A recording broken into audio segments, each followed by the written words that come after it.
सकाळी सुरू झालेली आहे. शिवसेना पक्षाच्या प्रचाराचं नियोजन जिल्ह्यात आम्ही सर्व पदाधिकाऱ्यांनी केलेलं आहे. कालच अंदाजे पक्षाचा दौरा आणि पक्षाच्या मुख्य नेत्यांचा हा निश्चित झालेला आहे. 31 तारीख सातारा जिल्ह्यासाठी या ठिकाणी आदरणीय मुख्य नेते पक्षाचे राज्याचे उपमुख्यमंत्री एकनाथजी शिंदे साहेबांनी दिलेले आहेत. फलटण, कोरेगाव, कराड अशा 4 सभा ह्या साहेबांच्या आहेत.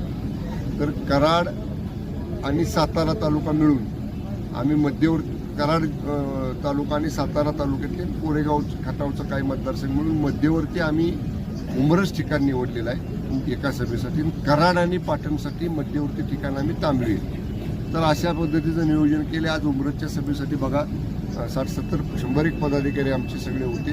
शाखा प्रमुखापासून अगदी आमच्या जिल्हा मुख्य समन्वयकापर्यंत आमदार मंत्री सगळे आम्ही.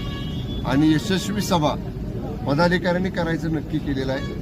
जो आमचा शिवसेनेचं नेटवर्क आहे, शिवसेनेचं जे शाखा प्रमुखापासूनचे काम करणारी आमची रचना आहे, त्या सगळ्यांनी पूर्ण सहभागी यशस्वी महिला आघाडी शिवसेनेची सगळ्यांनी मिळून ही सभा यशस्वी करण्याचं नियोजन आम्ही केलेलं आहे. थँक्यू.